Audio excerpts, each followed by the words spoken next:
Hello everyone, कैसे हैं आप सब। आई होप आप सब अच्छे हैं और आपके एग्जाम्स की तैयारी भी बहुत अच्छी चल रही होगी।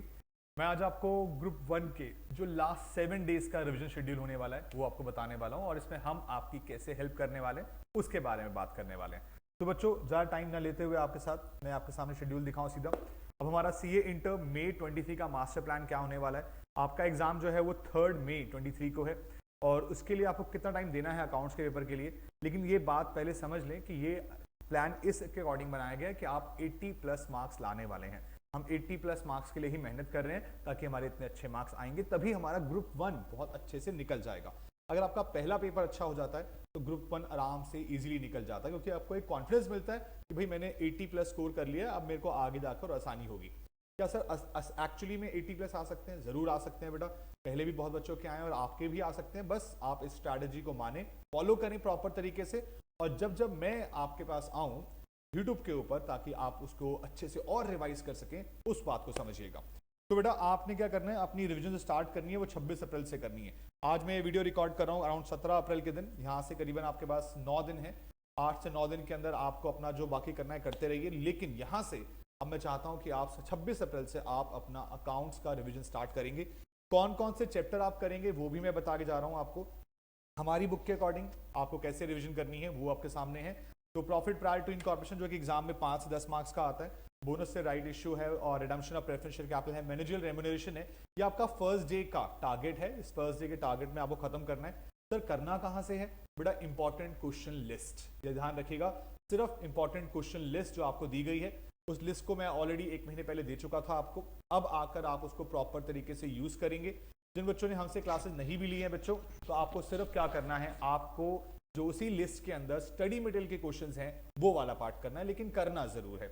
मैं आपको बता दूं 80 प्लस मार्क्स लाना बहुत आसान है। आईसीआई अपना पेपर मॉड्यूल से देता है, पास एग्जाम क्वेश्चन से देता है, और उसके अलावा कुछ आरटीपी एमटीपी से देता है। हमें उस चीज को कवर करके हमने अपनी बुक में डाला हुआ है, ताकि बच्चों को आसानी रहे, सब कुछ अलग अलग से ना ढूंढना पड़े। तो सब कुछ कहां पे कवर्ड है। सर हम एएस कैसे करेंगे बेटा? एएस देखो क्या लिखा हुआ है, रिवाइज करना है एएस 1 और एएस 13। कब? खुद करना है? नहीं, मैं कराऊंगा।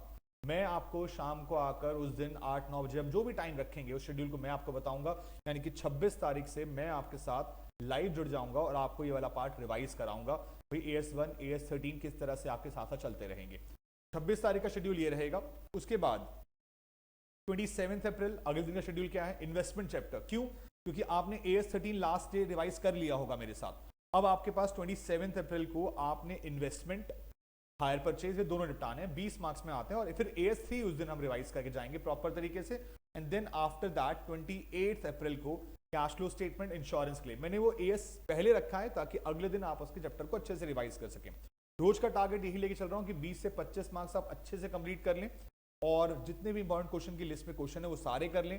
अगर आपको लगता है कि इसे करने का आपके पास टाइम बच गया है, तो आप लॉ, इको, जीएसटी, इको बोल रहा हूँ, लॉ, आपका क्या कहते हैं, कॉस्टिंग, या फिर आपका टेक्स्ट में जीएसटी वगैरह जो भी है, आप जो करना चाहें कर सकते हैं।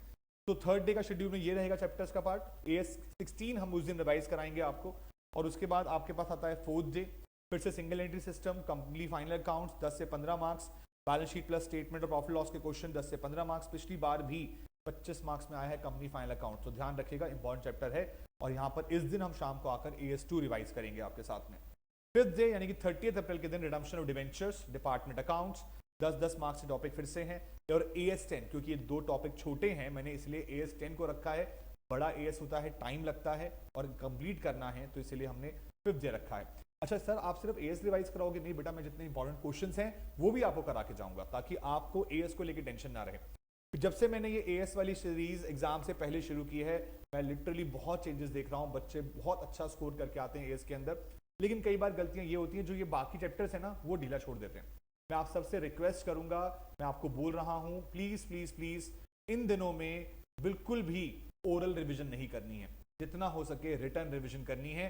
कई बार मैंने बच्चों के मार्क्स देखे, 46 अकाउंट्स में आए, इसमें से 20 में से 18 तो एएस में थे, 28 मार्क्स से बाकी में। क्योंकि मैंने पूछा रीजन क्या रहा, तो जी रीजन ये निकल के आया कि उन्होंने एक भी क्वेश्चन ढंग से हाथ से करके नहीं देखा, ओरली करके चले गए। बस वहां गलती है। आपको रिवीजन को करना है तो हाथ से करना है, रिटर्न प्रैक्टिस की फॉर्म में करना है। जितने क्वेश्चन आपको दिए जाएंगे ना रिवीजन के अंदर, वो बहुत है, मोर देन इनफ है।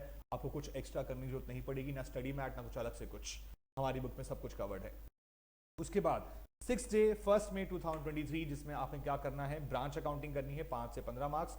जनरली 10 मार्क्स में क्वेश्चन आ रहा है, लेकिन मुझे पता नहीं क्यों पूरा गट फीलिंग है कि भाई इस बार फॉरेन ब्रांच का क्वेश्चन आ सकता है, और आरटीपी मई 23 में फॉरेन ब्रांच का बहुत ही अच्छा क्वेश्चन दिया है जो एग्जाम में बन सकता है।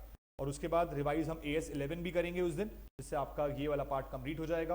और 7th डे 2 में revision of all topics plus AS 12 मैं कराऊंगा आपको आके, जिससे आपका 7th डे आते आते आपका पूरा 6 दिन का रिवाइज अच्छे से हो जाएगा, और AS 12 हमने कंप्लीट कर देना है।